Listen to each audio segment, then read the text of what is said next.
रे बेटा तोतला, सुन, तेरे को तो भगवान जुबान नहीं देने वाला था, गूंगा पैदा करने वाला था।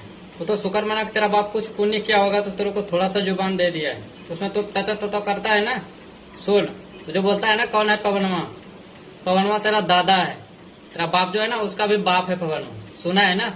हर जगह बोलता है वो मेरा पापा है, पिता है। सुन, अभी तो इतना बड़ा है कि तुमसे बड़ा तो पवन सिंह का सोच ले।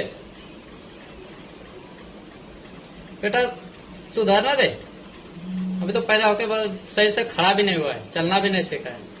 घाव छूटा, नाभि का घाव छूटा।